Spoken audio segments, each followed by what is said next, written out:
Well, welcome to our last day of class. I can't believe it's been 16 weeks, right? That we've spent almost 4 months together every week, which has been really special for me. And today we're talking about kombucha, but I wanted to give a quick refresher of the overall goals of the course. So we were hoping to support self-sufficiency through healthful living, discovering a little bit about local food systems. We talked about CSAs and farmers markets and community gardens, practice basic sustainable living skills, hopefully inspired you to positively change your health in some ways and discover new interests, passions, and potential careers. So the topics we've covered through the course have been eating local seasonal foods, growing herbs at home, seed starting and soil blocking. We had that recycling and composting overview with Republic Services, which was great. We talked about raising baby chicks, who are now huge and look very adult. Basics of backyard chicken keeping, handling, storing, and cooking fresh eggs. Basics of beekeeping, products of the hive, growing blueberries in containers, vermicomposting, pollinator container gardening, raised bed gardening and square foot gardening method with Jennifer from Solano County Master Gardeners. We talked about composting, growing food vertically, and today is making kombucha at home. So what's in season in May? Just a quick look through the garden this morning. There's so many greens growing, lots of kale. We have chard, lettuce, and then of course, I always think of Sharonda now when I see the radishes, but they're growing beautifully. The tomatoes and some other starts that began as seedling babies in the garage are now ready to go, and you're welcome to take any that you'd like, but some of my favorite tomato varieties, there's like Cherokee and pineapple and Brad's Atomic, which is a miniature tomato. There's dahlias.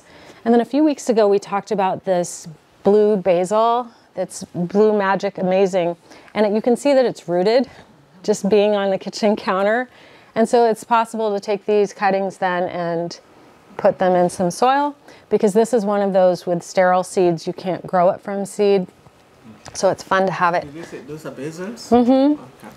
Yeah, and it's a nice variety because you can use it in cooking even if it flowers. Okay. Other varieties you usually have to keep deadheading to use it in cooking. And what's that one called again? The purple, the blue one? These are both the same. Okay. Yeah, the Blue Magic. And then I wanted to show you, remember the salve that we made with the beeswax? And it had an infused oil, and it was calendula oil. And so this is the actual process of making the calendula oil. So the calendula flowers were picked and dried, and then I poured olive oil on top. I'm going to let it sit for another 6 weeks or so.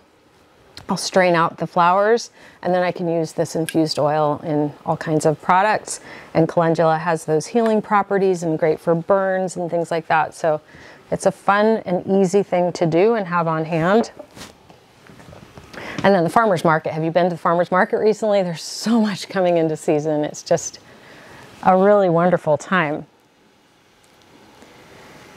And there was a vertical gardening hack that I love that I forgot to mention last week, and it's the concrete remesh that you can buy like at Home Depot or Lowe's. Have you seen that before?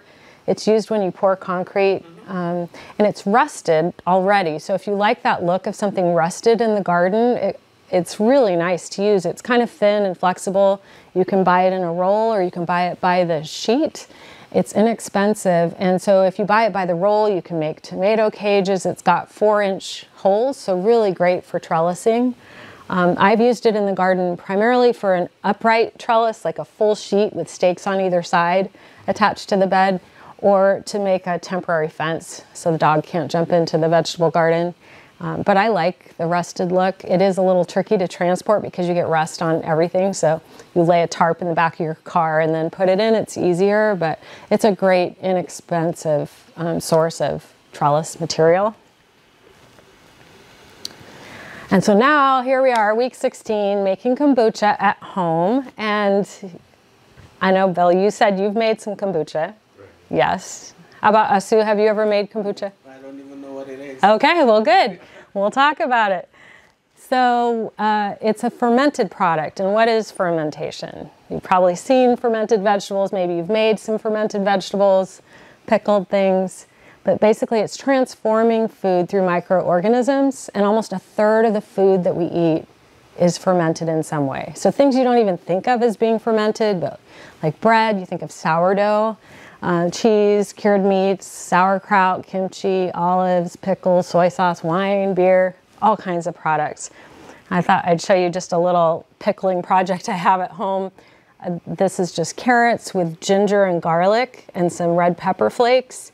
And then you add a little bit of salted water and a weight on top of the vegetables or whatever else you're choosing to pickle. And then this is called a pickle pipe. And you can see it's got a little holes in the top to let the air out. So as it ferments, it's going to sit in a kind of dark place in the house for about 6 weeks, and then I'll refrigerate it. I'll take the pickle pipe off and can cap it and put it in the fridge. But really fun to preserve food in that way. So fermented foods are awesome because they tend to have a longer shelf life, right? So we can keep foods longer. They tend to be more digestible. They provide bioavailable nutrients and lots of beneficial compounds. So again, there's some pictures of commonly found fermented foods, the pickled vegetables, sauerkraut, cheese, yogurt. And it's so easy to make your own. Like if you like the pickled radishes for sandwiches, for all kinds of hors d'oeuvre toppings. And what do you think might be potential benefits of eating fermented foods? Healthy gut biome? Very good answer. Yeah, absolutely. Yeah. So fermented foods provide live microbes, which are definitely going to help promote gut health. And they support that diverse microbiome. And there's so much research still ongoing with the microbial community we all have in our guts. But providing probiotics, which are the healthy bacteria to our gut, is definitely a benefit. And the fermented foods also enhance the taste and the usability of products. So probiotics are live bacteria and yeast, and they add to the supply of friendly microbes we already have in our gut, and they can potentially boost immunity. So they're really important to include in our diet.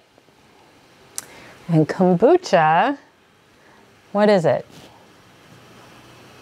If you think about a fermented food.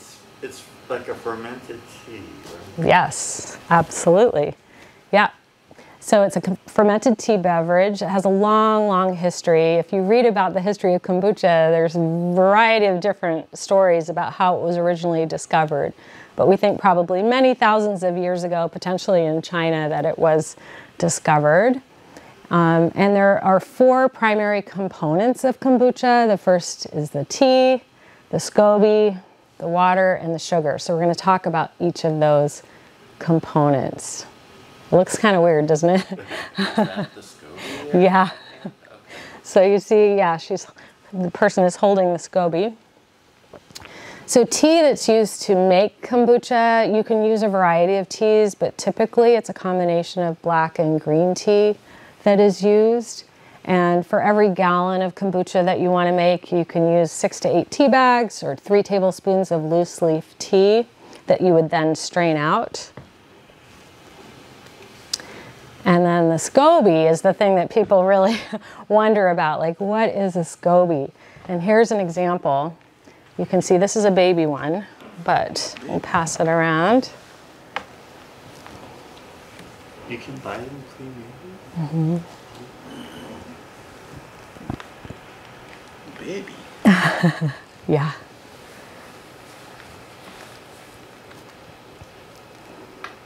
So it's kind of squishy. Gelatin. Yeah, gelatin-like. Yeah, you used to have to get this from someone who had one. Yeah. Because they would just pass the Scooby pieces around. Exactly. Yeah.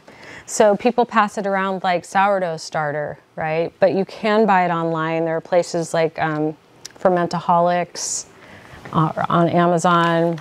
So it comes with this Hey, Sharonda, how are you? So it comes, you know, you can get it right from Amazon, and it comes with the starter inoculant liquid, as well as the actual SCOBY or the mother.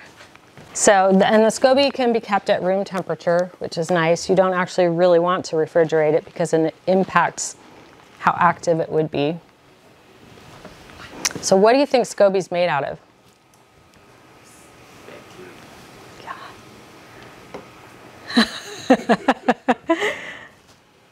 Yeah, so it's the SCOBY is short for symbiotic culture of bacteria and yeast. Oh, wow. Yeah, so SCOBY actually works to metabolize the sugar that's used in making the tea, and then it acidifies it.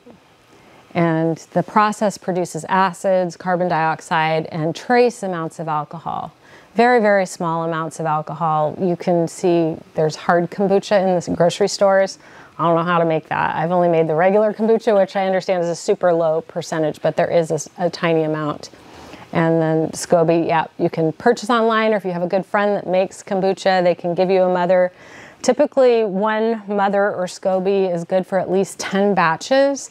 And then you can divide them because they kind of make layers.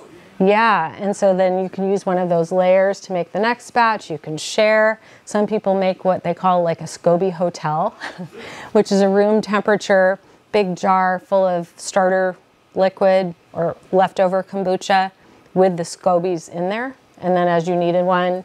And then if you don't end up using them, you can compost them. But they're pretty cool to have on hand. And water that's used to make kombucha, it's important to have water that's free of contaminants. And some people worry about the chlorine that might be in their tap water. So just like we talked about for plants, you can let it air the water. You can put the water in a pitcher and let it sit out so that the chlorine dissipates. I have found that our tap water is fine. I haven't found any problems making kombucha with our normal tap water. But if you were concerned about the chlorine, you could definitely do that, letting it sit out.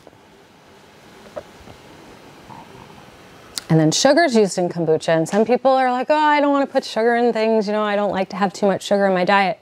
But actually sugar plays that role with the SCOBY, and it's broken down. So it's an important component.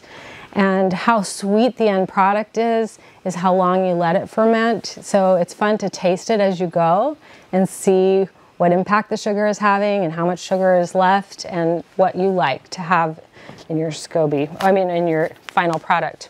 But you want to use just pure cane sugar, or you can use the evaporated cane juice, and it's about a cup of cane sugar per gallon of water.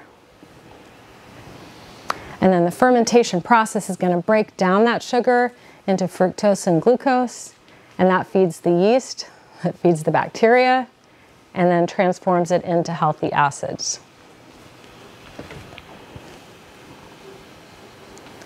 So it sounds a little complicated, but it really isn't. It's not. Have you made it before? I have. Yeah? I like GTs better. I like the fizz of GT, so I'm like, Yeah. I like my own. Yeah, what kind did you make? It was just plain. Yeah. And then added some ginger juice to it. Yeah. But it was just, it was really easy. And did you My make, SCOBY just got so big. did it get fat? And yeah. Did you do the second fermentation where you refrigerate it? Or, you let it sit after you bottle it? Oh, no. Is that what makes it thick? Yes. Okay. Yeah, but there aren't many supplies that you need. These are the basics. So you need a container of some sort to keep it in. You can get the containers. I have a 2-gallon one with a spigot at home, so you can actually test it as it's being fermenting, and taste the sweetness level and see how you like it and when you want to stop. Then you need reusable tea bags, a cloth cover, thermometer strip, funnel, and pH strips. So the vessel, like I said, could just be a simple glass jar like this. Could be a big 2-gallon. There's a couple different methods you can use. You can do a single batch method where you're just going to make a gallon of kombucha and be done with it. Or you can do continuous brew. And so for a continuous brew method, you usually want a larger container, maybe like 2 gallons. And then you would remove most of it, leave a couple of cups with the mother, and then start the process again, and you can just continually use that same vessel. You can use glass, stainless steel, food grade plastic. Don't want to use any containers that have brass or cast iron or aluminum because there's acid in the kombucha, and that could leach some of those materials into the brew. And the spigot's an important thing. You might see like vessels that have a spigot already attached, and it looks like it would be great for a kombucha, but actually unless that spigot is made from stainless steel or professional food grade plastic, it's best to replace it. And so you can untwist them from both the inside and the outside. I did it, it's very easy to do, and then you can buy a replacement spigot that you can easily install, and it's held together with corrosion resistant nuts and washers. And then you have a product that's not going to be damaged by the acid, and it's not going to leach any materials from that spigot. So it seems like a minor detail, but I know like if I go to Home Goods or even anywhere where they sell, Target probably has these dispensers with a pre-attached spigot. You wouldn't necessarily want to use that straight away with kombucha. And you do want something that's easily removed for cleaning, so it's nice if you attach your own spigot, you know if you put it on, you can definitely take it off, and then you can clean all of those components. And then tea bags, you can use tea bags, you can use loose tea. I prefer to use loose tea, and I like to, like I said, the combination of the green tea and the black tea. So this is just a black breakfast blend. Why do you like tea? And the jasmine green. I just like the flavor of it. Oh, okay. Yeah. So, because I didn't taste the tea so much. You didn't taste the tea. I just use regular. What kind did you use? Lipton? Yeah. Well, tea bags are easy. Yeah. Just, it depends what you like. It's kind of fun to use loose tea. I don't know why. I just add, I like it. And I have this thing, so you put the loose tea in here, and then you just put that on, and then you can hang this over the pot. So after you've boiled the water, you just let the tea steep in here, and then it's easy to remove. You don't have to strain it. These are inexpensive on Amazon. As long as it's tea, it doesn't matter necessarily the type of tea. Well, typically it is a combination of black and green. Yeah. So you put the tea or tea bag inside that container? The one you just showed with the I would put the, if it's tea bags, so first we're going to talk about the actual recipe, but you would put the tea bags just in the boiling water, or if you were using this, you would put the loose tea in here. So how does it infuse into the... So you see if this is sitting in the water, it has little holes in it. Okay. So it's like a little mesh strain. It looked solid, yeah. Okay. But it's, you can see the light through it, yeah. Yeah, I've had this thing for years and I love it. It works really well. And then a cloth cover. So you wouldn't want to put like the lid that probably came with this jar on here because it's an aerobic process, meaning it needs that air circulation. But cheesecloth is usually not enough to keep like fruit flies and potential contaminants out. Maybe if you did a couple layers of cheesecloth, it could be sufficient, you know, and then put a rubber band around it. But you could also use any kind of cotton cover with elastic edging or any tightly woven cloth. Some people like cut up an old t-shirt that's clean, a cotton t-shirt, and you can use that to cover the top. You just really want to keep it clean from dust and contaminants, fruit flies, stuff like that. So, let me see. I have one of these on my big vessel at home, and it's really great. So you just stick this on the side of the container. It's got an adhesive back, and then it gets darker at the temperature that the solution is at. And so it's really easy. Yeah. So the only time I've encountered that before is with aquariums, where you Oh, put the yeah, switch to check the temperature. And you actually dip it into the water? No, it was attached to the side of the Okay. tank. So Yeah. where do you get thermometer strips? Because I don't know where my guys got them. Yeah, you can get them online. They come in kombucha kits frequently. And then I've heard if you shine a light on it, it can be easier to see the temperature. But my one at home, like it's very clearly 72 degrees and it's blue. You can see it. So it seems to work quite well. Oh yeah, it says 76. It doesn't feel that warm in here though. I don't think it's 76, right? Or 74 now? Here, I'll pass it around. You can see. Have a look. Yeah, maybe I'm hot. I don't know. 72. Oh yeah, and here's another, I'll pass around this tea blend so you can see it's the black and green. And this one has, There's a light blue shade. can you see any blue on there? What if you put it on your hand, like lie it on your hand? Oh, there it is. Yeah, Slight. That's very slight. yeah.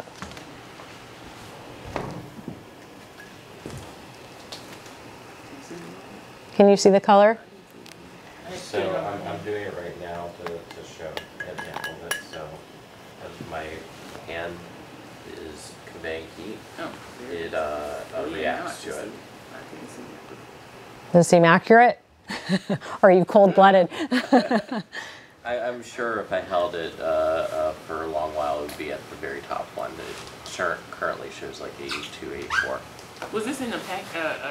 Kombucha pack? Yeah, so this was in a kit you can buy online, a kombucha homebrew kit. I actually have one under my shelf right Do you? and I don't know. Yeah, I gotta find it. You might get back to it, yeah. But it came with everything. So it's got like the reusable tea bag you could use for loose tea instead of the strainer. It's got the little cloth cap, the thermometer, the sugar, the starter, the whole deal. Some people also add, like this time of year, sitting on the kitchen counter is temperature's probably fine. 75 to 85 is a good temperature, so it might be a little cool. So you don't want to put like a heating mat underneath it because that would heat just one part of it and that wouldn't be as healthy. So some people put like a wrap around the sides. Some people put like little twinkle lights. But again, this time of year, it's pretty easy to just keep it on the kitchen counter. The warmer your house gets, the more quickly the fermentation process is going to go. But the ideal temperature is 75 to 85. Yeah, that's why it was so thick. So I had taken my Scobie Yeah. with us to Nigeria, and it just got. You took it all the way to Nigeria. I had packed it really well. You didn't get questioned? Well, I guess not, no. Because we also had other food. We had chicken nuggets. And we had. Oh my goodness. Wait, you took chicken nuggets to Nigeria? No, because that's, it's highly processed. I'm surprised, but they didn't say anything about the Scobie, no.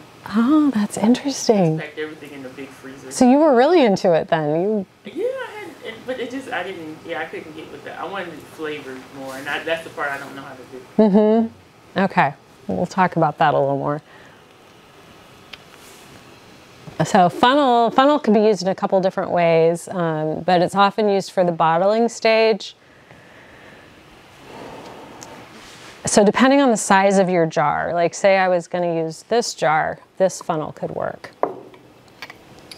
If you like to keep your kombucha in wide mouth canning jars, then you can just use that. Yeah, I love this thing because it can sit flat on the counter, or you can use it on the jar. This little funnel, you can find these all kinds of places, but these are great when you're in the second stage where you want to bottle it and flavor it. And so you can use this to maybe you have a pureed mix of flavors and you're going to add them in there. It's a lot easier than trying to tip something in. So funnels are so simple, but they make things so much easier. And then if you don't want to have, I don't know, like extra debris, what you might call, from the fruit and the things that you might add, you can use a detachable filter as well.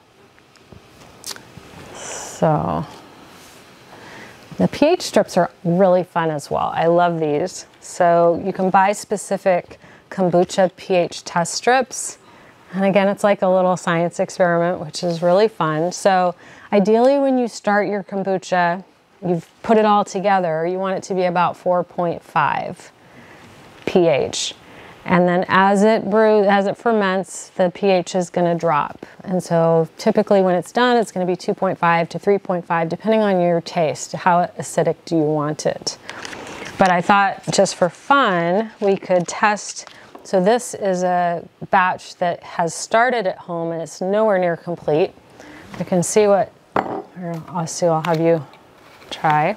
Is it into, you dip it inside? Whoops, or- sorry. Yep, you dip it into the liquid there. Which direction? The colored end down, yep. Just for a couple seconds, 2 seconds or so, lift it up. And then within 15 seconds, you want to read, compared to the back of here, you can see, and it gives you an idea of what the acidity is. Vinegary. Does it smell vinegary? So where do you think it falls on this scale?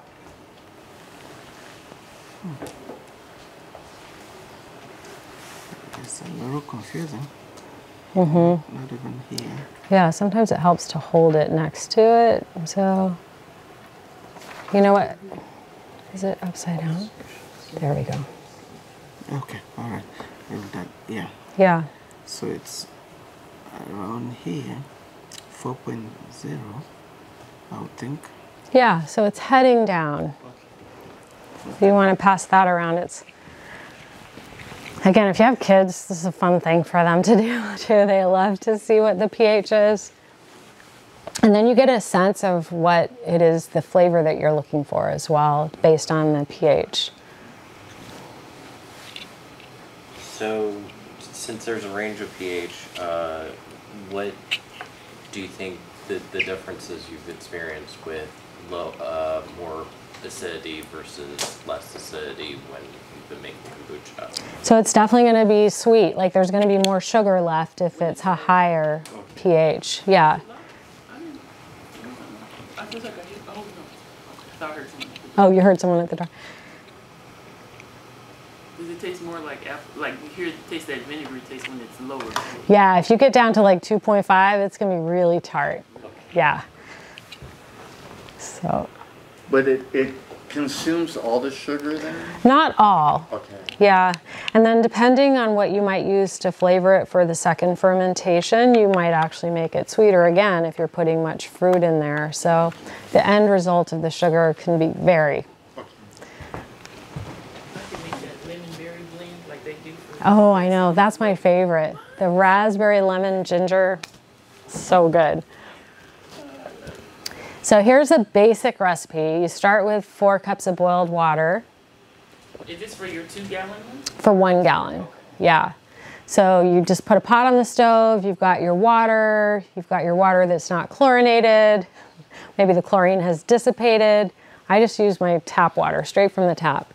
And then 3 tablespoons or so of tea. You take it off the heat after it's boiled, add the tea, let it steep for 5 to 7 minutes or so. And then you add the cup of sugar and let that dissolve. And then add 8 cups of cold water. What happens if you put too much sugar? I think it would, you know, the balance might be off. So you wouldn't, Yeah. the SCOBY wouldn't, would it get too big? I think it would depend also on the size of your SCOBY. Like this one is so tiny. Normally it covers the whole top of the, It does get big. yeah, so a tinier one I think would have to work harder to go through the amount of sugar if it was more than a cup. Although this is a pretty fat SCOBY. So I do measure always. I always just put the 1 cup. And then you add the SCOBY and the starter liquid up on top. And if you buy a SCOBY, it comes with the starter liquid with it. Like you can see the liquid in here. If you get one from a friend, then you could ask also for some of their leftover kombucha and add 1 to 2 cups to get that going. And then you cover it and let it ferment for 7 to 10 days. And it's really fun if you have one with a spigot that you can taste along the way. If you have a jar like this, it works just fine, but it's harder to test it and taste it. And you don't want to, you know, necessarily disturb the mother on top. So I find the spigot method really nice to be able to see how it's going and test the pH and taste it. And so once you get to that 7 to 10 days and your acidity's down to a level that you like, you can either enjoy it plain or you can move to the next stage, which is really fun. So at that point, you'd remove the SCOBY. You can store it in your SCOBY hotel that you're going to start, right? And store a couple of leftover kombucha, the plain, for the next batch, so 1 to 2 cups. And then the bottling process is where the carbonation comes in. So usually swing top bottles are good for this, or you can use the commercially available, like leftover of the store-bought ones. The main thing is that fermentation process can create quite a bit of carbonation, so you need to be careful.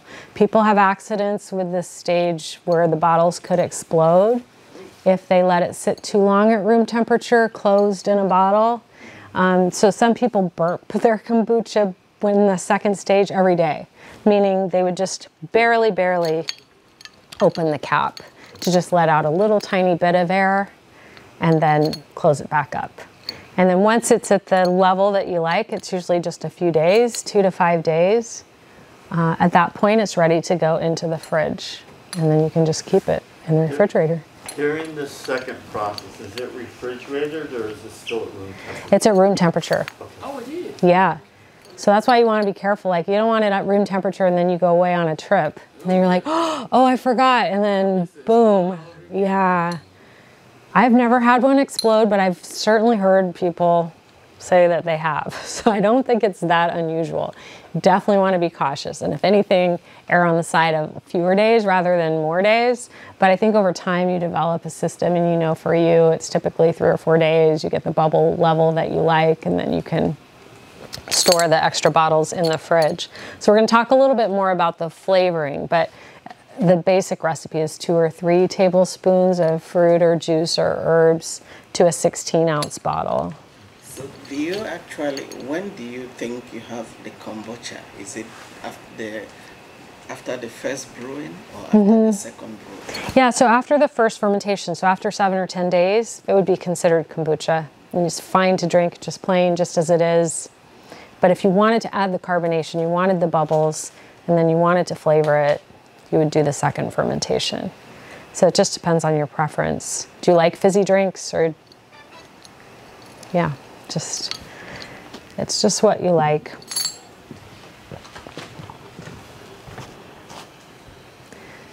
So these are some of the flavor combinations that we found to be especially yummy. So for a 16-ounce bottle, 2 tablespoons of pineapple juice, or you could use fresh pineapple crushed, and a tablespoon of chopped mango. You can even puree it like in the blender first if you want to make a batch for multiple bottles, and then you're just going to measure out about 3 tablespoons, 2 to 3 tablespoons per bottle. And again, if you're using a funnel, you probably want to puree it because this is a very small opening, and for it to get inside this bottle, it's going to need to be pretty liquid. But it's easy to just pour fresh juice. It's the chopped fruit that can be more difficult. So pureeing it makes it easier. Tart and sweet. That's mine. I love tart. You like tart and sweet? Yeah. The raspberry ginger is really yummy too. So you could use fresh or frozen berries, blueberries, raspberries. A little bit of lemon in there is really good. And then a tablespoon of chopped ginger is amazing. But yeah, the tart and sweet is fun. It's grape juice or cherry juice and lime. You can play with it. There's so many recipes available online. I have this book that I really like, and it has a lot of different recipes, all different kinds of samples, things you can use. But this is a great resource on Amazon. I'll pass it around again, or local bookstore. Bill. Yeah. And I think once you find your favorite kind of combination, you just go with that. But it's nice also because you can use that basic recipe, and then if you're bottling with a group of people, everybody can pick their own flavors and, you know, use a chalk pen or something on the outside of the bottle. That's what we used to do to label the flavors, and somebody's special mix was clear. Those things are expensive. I can make my own living there. Yeah, I know, right? It's the carbonation level, I think, is the trickiest piece. Just getting it to the bubble level that you like safely. Safely, yes. So what do you think about making kombucha? Do you think you'd want to try it? Yeah, I didn't know about the second fermentation, so now I'm excited again. Yeah. Yeah. So where do you think you might get your bottling your bottles? I hate to say it. Amazon, yeah, I think Amazon. So you said the whole thing comes as a kit? Well, this didn't come with the bottles. It came with all the components to make the kombucha. Okay. And these bottles I did buy on Amazon years ago, but they came in a box of like 16, I want to say. They're a little tricky to clean, so you do need a bottle brush. I like those, but yeah, you're right. Yeah. It'll be very tricky. Yeah, and then also for the vessels that you use for kombucha, like in between batches, they don't recommend using an antibacterial soap or something because you think about what you're making, it has bacteria in it, you don't want to. So rinsing it, scrubbing it, you can rinse it with vinegar, but rather than an antibacterial soap. Very, very hot water, right? I mean, like Yeah. Yeah, I'll pass these bottles around. And again, you can find them like if you go to Home Goods or TJ Maxx or Target, that you might worry about the quality. Like you really want to get a bottle that's going to be very secure for that second fermentation process. So it's worth, if you're going to do it on an ongoing basis, probably investing in a good sturdy bottle. But thrift stores also sell a lot of these kinds of bottles. So depending on what you want to use, there are a lot of options out there. These we've used many times. Like just keep your leftover bottles. Yeah, you just clean them and then they're easy for burping, right? It's just twist and untwist rather than unclasping. And the labels come off them really easily. They're easy to clean. So I think these are great, but then you have to buy the product before you can make the product. So.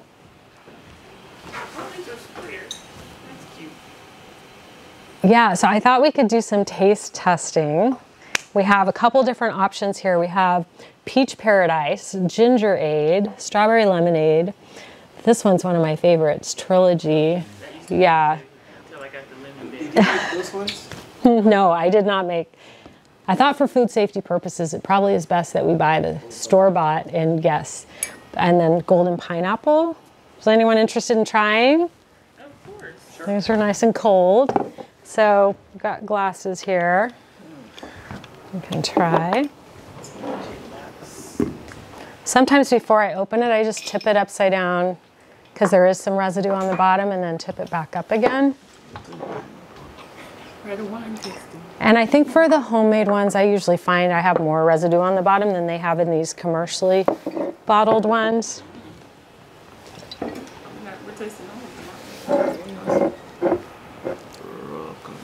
Tried all of these before. I'm trying to think if there's anything that I haven't tried. I have a glass for you.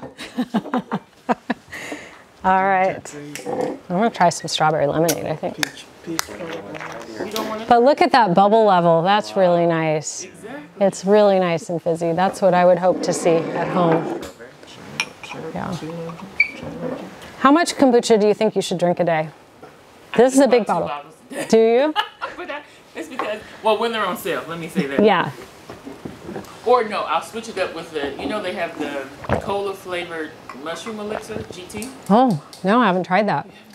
Is it good? It tastes close enough to cola for me to actually. Oh, interesting. And so much less sugar. Yes. Yeah, that's amazing. Wow. So they say about 4 ounces a day. Just 4 ounces? Yeah, but also, like, see how you feel. If you like it and it doesn't upset your stomach, and it's probably okay to have a little bit more than that, but you wouldn't necessarily need more than 4 ounces a day. So these bottles are big. What do you think? Have you had kombucha before? Have you tasted? What do you think? What do you think? It's people, you either like it or don't, I think. Because So I know a lot of it's people unique like taste. Yeah. It has some level of alcohol in it. Do you taste it? Yeah, I think it's very small, like 0.2% or something. So you can detect that. You taste it. Yeah. Kind of, well, fermentation does produce some kind of alcohol. Maybe very minimal. Yes. 4 amazing months with all of you, and I so appreciate this class. It's been a great experience for me, and I hope you've enjoyed it as well. I've learned far more from you than you have from me, I think. So I just want to recognize each of you. Let's see, Asu, for completion of the course. I will always think of you when I think of black soldier flies. and all of your contributions. Sharonda. I think whenever I see Daphne, I'm going to think of you. Every winter when I smell that smell. Eric, IT helper extraordinaire, amazing. Thank you so much. And Bill, your stories, the carnations, the chickens, so many fun things. You've all contributed so much to make this an enjoyable experience for me. So I hope you've learned something too. And hopefully we can offer this again.